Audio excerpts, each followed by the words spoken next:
Well, thank you for staying with us, and we continue our recap of Day 5 of the Commonwealth Games being held in Birmingham, England. We are into the athletics program of the Games now. The men's 400 meters hurdles final is shaping up to be an interesting one. The final will have two Caribbean representatives, Jamaica's Hyde and the British Virgin Islands, McMaster. They enter as the two fastest qualifiers. So with me on set again, the expert Leighton. So let's spend some time now talking about our 400-meter hurdles final prospects. Well, look at the Caribbean as the two fastest men going in. Hyde, 48.03 so far this year at the World Championships and made the final. He's the third fastest Jamaican in history, and his confidence must be high because there are only two Jamaicans faster than him in history now. Of course, Winthrop Graham from 1993, 47.60, and of course, Danny McFarlane, 48 flat. So he's running in these championships, I think, with a new sense of belief and a new sense of confidence. McMaster is a 47.08 man from the Olympics last year. He's had his injury issues this year, and I think he's carrying some kind of a niggle because in the qualifying round he looked great to start out with, but then kind of struggled to come home. So hopefully he'll be fit for the final and are fit enough for the final, because once he is, I think you're looking at two potential medal prospects there among the for the Caribbean. Of course, it's going to be a close battle because I think the rest of the field is not far behind, notwithstanding the times that we've saw in the semi-finals. But I think both of them have a legitimate shot of getting on the podium. Who has the shot of gold? Right now, it looks like Hyde. You know, he looked really good and very controlled in his semi-final heats. And of course, massive PB at the World Championships, as I mentioned before.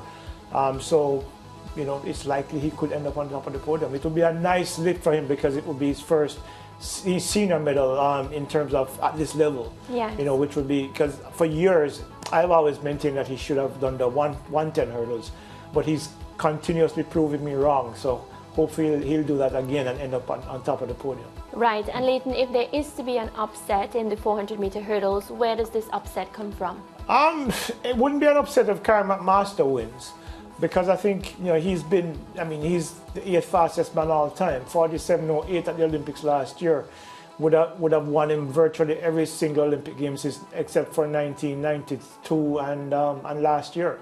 So once he's able to bring some kind of quality to the final, and of course you're looking at there are a couple of Kenyans in there who are not bad performers, and if they come ready to run faster, they could also end up on the podium as well. It's a very stacked field and it's very close in terms of the times and in terms of the individual performances from each of these athletes this season. So it actually could be anybody's race. But if I had to put my neck on the block, I'd pick Hyde and of course Karen to be on the podium as well. Yeah. All right. Well, let's hear now from Hyde and Karen McMaster.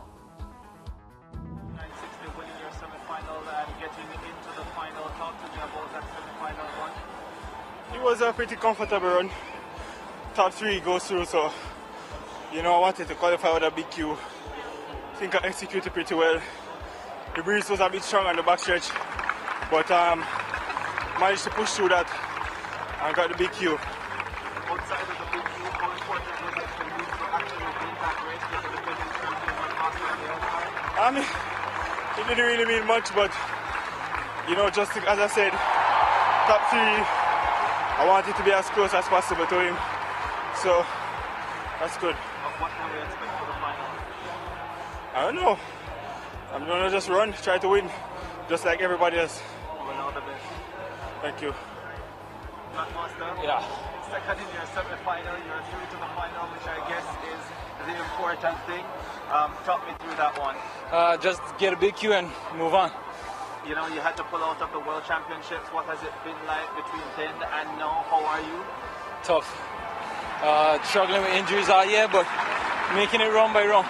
Yeah. Quickly tell me about the issues you've been having. Shearing both of my hamstrings this year, so just to do that and still try to come back and compete, been a task. Are you competing with any pain now?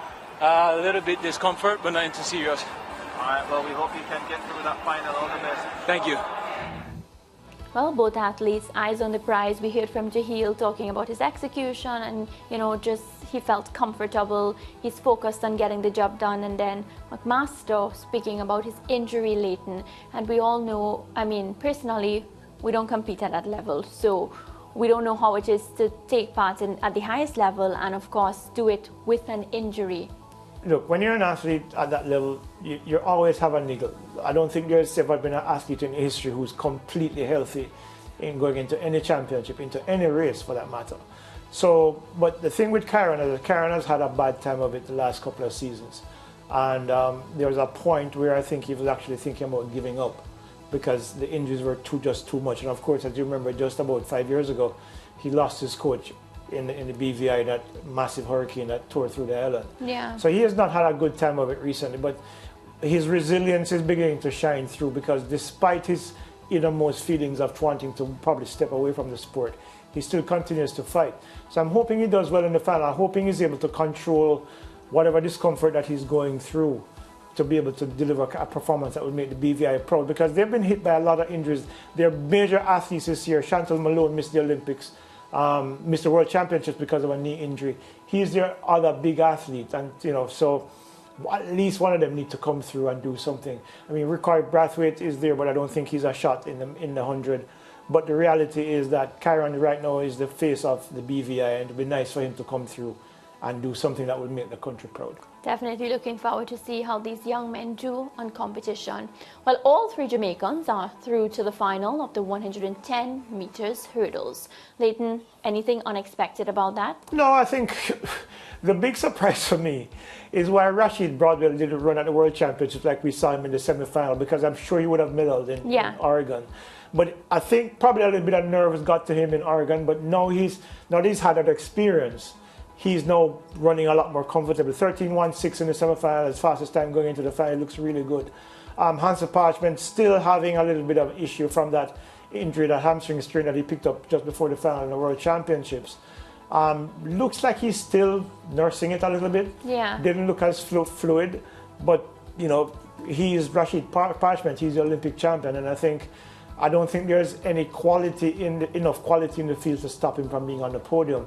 Who I was impressed with and happy for is Orlando Bennett, who actually 13:40 to also qualify, finishing second in Parchment's heat. And of course, Shane Brathwaite looks pretty good as well. Eased up and got nipped on the line for second by Orlando Bennett, but certainly he'll be a threat for a medal in the final as well. So I think it's a strong Caribbean representation in that final. Yes. And it will come down to execution as to who wins. Well, let's hear now what Rashid Broadbell had to say after his heat. That looks really clean, better than anything you produced at the World Championships. What type of work have you done since Oregon leading into this? I mean, it was mostly technical errors at the World Championships, so my coach went back to the drawing board and we started practicing rhythm work all the way to right here now. It looked good to me. How did it feel for you? I mean, it felt really great, a little nerves, but I mean, as I said, just rhythm work, focus on that, and executed well. All the best in the final. All right, thank you. Well, a confident Broadbell over there, Leighton. Absolutely. And he has a right to be. Yeah, because he looked really good. I mean, when I was watching the race, I was like, why wasn't he running like this in Oregon? And of course, he explained it, some technical issues. Glad they seem to have been sorted because he clearly can go faster. And if he runs anywhere 13 zeros, he'd definitely be on the podium, along with perhaps Rashid Parchment as well. Orlando Bennett, I think, is still a little bit ways off, but Shane Brathwaite is right there from Barbados, and I think he'll represent well. Andrew Potts from England, of course, is also always going to be a threat. But the reality is, I think right now the Caribbean athletes look really good in this final. I think they have 4 representatives, and I think at least 2 of them will be on the podium. Yeah, and speaking about athletes, the men's long jump final will see the Caribbean represented by 6 athletes. Do we have that list? Well, right. Look, Sean D. Thompson, I know is from Jamaica, 7-8 yard. Of course, Brian James from Dominica, also a very solid jumper. You're looking at a very, put it this way, it's not the strongest year in the long jump, right? There are not very many people over 8 meters, which is pretty much the standard of where you are in terms of elite. So what we're looking at is a field here where you could, anybody gets close to 8 meters over 8 meters could end up with the gold medal here, because I think, as I said before, the quality of the jumping this year has not been fantastic at all. And this is not just for the Commonwealth. But do you know what attributes to that? It's hard to say. Maybe it's training programs, maybe there are injuries involved. But nobody's really gone that far. I think the best jump in the world this year is like 8 meters 36. So it's not a fantastic year for long jumpers. So, you know, this is an open field as far as I'm concerned. Yeah, and what we do know is in all the different sports, Leighton, we have Caribbean athletes being represented, and I think it would be amiss of us if we didn't mention Elaine Thompson-Hera, who had an amazing run today, and she's into the semis of the 100 meters. Yeah, easily the fastest through, looked really comfortable, 10.99. For me, she looked better than she looked in Oregon. So hopefully, you know, that her husband slash coach is in Birmingham with her. They can work out whatever kinks, because he mentioned that they've had a lot of injuries that they didn't reveal before. So, you know, that was a significant factor as well, apparently. So she looks good. She looked really relaxed in the heat. 10.99, you know, with barely breaking a sweat, suggests that she's a strong gold medal favorite here, notwithstanding Daryl Neaton and others who are going to be coming, and Michelle Lee Aye, who look pretty good for Trinidad and Tobago as well. So, but I think if Elaine brings her anywhere close to her A game, she will not be beaten. And how crucial is it that, you know, Elaine, based on the fact that she didn't have too much, you know, we didn't see the best of her, what we know Elaine can do. How important is it that, you know, she gets the gold at Commonwealth? If she wins a Commonwealth gold, it's something that is another trophy in her cabinet. And yes. I think it's a nice confidence booster going into the rest of the season. You have a couple of Diamond League meets left after this. So she could go in there with a little bit more confidence, and maybe a little bit more, she's a little bit healthier as well, as the run this morning suggested, that she might be now not having as many of the issues that she was having in Oregon. So it would be a nice win for her to come out of the season with a gold medal at not at the highest level, but certainly at the Commonwealth Games. It's a nice medal to have in your trophy box.